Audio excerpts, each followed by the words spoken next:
विद्यार्थियों, आज का विषय है शब्द परिचय नामक पहले पाठ में वचन प्रयोग, जिसमें हम पढ़ने वाले हैं एक वचनस्य प्रयोग, एक वचन का प्रयोग।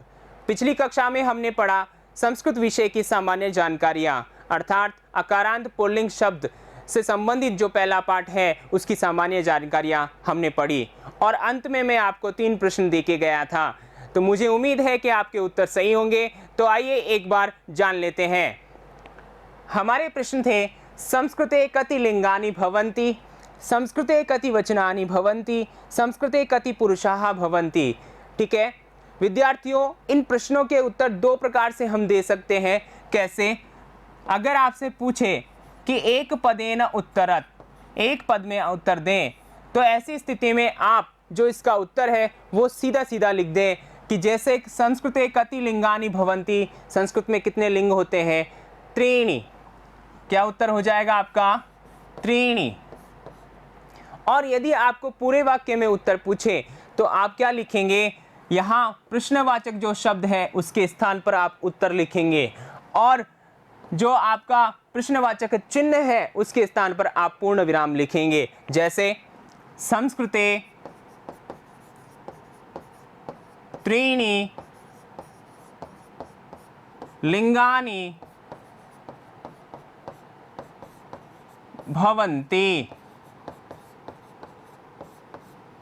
ठीक है विद्यार्थियों, दूसरा प्रश्न अपना है, संस्कृते कति वचनानि भवन्ति, संस्कृत में कितने वचन होते हैं? तो मैं एक ही तरीका यहाँ पर बता रहा हूँ, वो है त्रीणि। आप ऊपर की हिसाब से यानी दोनों तरीकों से आप कर सकते हैं, जैसा परीक्षा में आपसे पूछा जाए। ठीक है, अगला प्रश्न अपना है, संस्कृते कति पुरुषाः भवन्ति, संस्कृत में कितने पुरुष होते हैं? त्रयः, 3। ठीक है विद्यार्थियों, उम्मीद करता हूँ आपके प्रश्नों के उत्तर सही हुए होंगे। अब आइए आज की कक्षा में हम पढ़ते हैं एक वचनस्य प्रयोगः।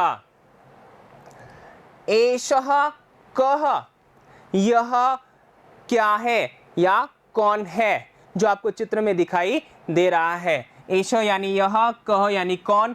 ठीक है ना? एषः चषकः, एषः चषकः, यह गिलास है। चषक यानी गिलास। किम एषः बृहत्, क्या यह बड़ा है? न, नहीं। एषः लघु, यह छोटा है। ठीक है ना? चषक यानी गिलास, बृहत् यानी बड़ा, लघु यानी छोटा। ठीक है विद्यार्थियों, ये एक वचन में प्रयोग है। अब यहाँ पर देखिए हम वर्ण विच्छेद किस प्रकार कर सकते हैं, यानी जो पद अपने पास में है, चषक है, इनका वर्ण विच्छेद किस प्रकार कर सकते हैं। चूंकि आपसे प्रश्न पूछा जा सकता है, आपका प्रारंभिक स्तर है, तो आइए जानते हैं। सबसे पहले आप व्यंजन और स्वरों को अलग अलग कर लीजिए। च और अ, श और अ, क और अ। अब क्या करेंगे आप? 2-2 का जोड़ा बना लीजिए स्वर और व्यंजन का। ठीक है, आपने जोड़ा बनाया और इनको मिलाकर लिखेंगे। लिख लिया, च, श, क। अब जो ये तीनों वर्ण आपके सामने हैं इनको मिला लीजिए। क्या बना आपका? चषकः। ठीक है विद्यार्थियों, अब यहाँ पर ये ध्यान रखना है कि आप इधर से ऊपर जाएंगे तो यह आपका वर्ण विच्छेद नजर आता है, और आप ऊपर से यहाँ नीचे आएंगे तो यह आपका पद नजर आता है। तो इस प्रकार आप इनको सॉल्व कर सकते हैं। ठीक है विद्यार्थियों, आगे चलते हैं। अन्य उदाहरण मैंने आपको यहाँ दिए हैं, जरा देखते हैं। एषः कः, यह कौन है? एषः छात्रः, यह छात्र है। पास के लिए आप देखिए इशारा किया जा रहा है, पास के लिए है। ठीक है ना? उसी प्रकार अब यहाँ पर प्रश्न देकर के आपसे पूछा गया है कि चित्र में देख करके आपको बताना है, एषः कः, यह कौन है। तो आप चित्र में देख लिया आपने, तो बता सकते हैं एषः सिंह, एषः सिंह।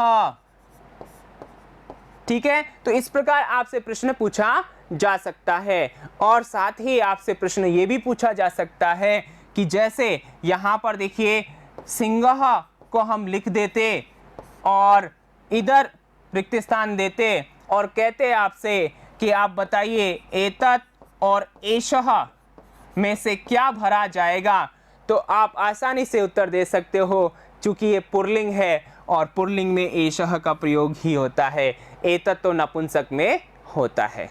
विद्यार्थियों समझ में आ गया? अब आगे देखिए, अब हम बात करते हैं तत् की। सह कः, वह कौन है? सह शौचिकः, वह दर्जी है। वह कौन है? दर्जी। शौचिक का मतलब दर्जी। शौचिकः किम करोति?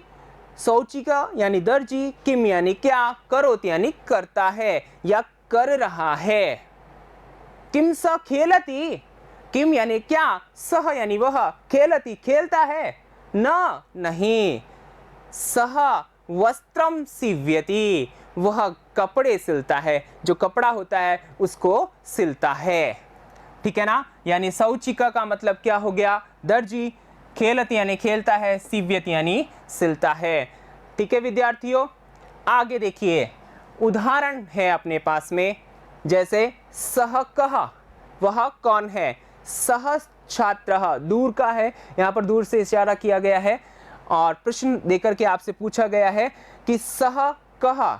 सह सिंह, सह सिंह। ठीक है ना? तो यहाँ पर दूर से पूछा गया है और तत् शब्द का है प्रयोग पुल्लिंग में, और वो भी एक वचन में। तो विद्यार्थियों आपको समझ में आ गया होगा। इस प्रकार हम और भी उदाहरण समझ सकते हैं। ठीक है, तो ये आज की क्लास थी एकवचनस्य प्रयोगः। अगली कक्षा में हम पढ़ेंगे द्विवचनस्य प्रयोगः। तब तक के लिए बने रहिए मेरे साथ। धन्यवाद।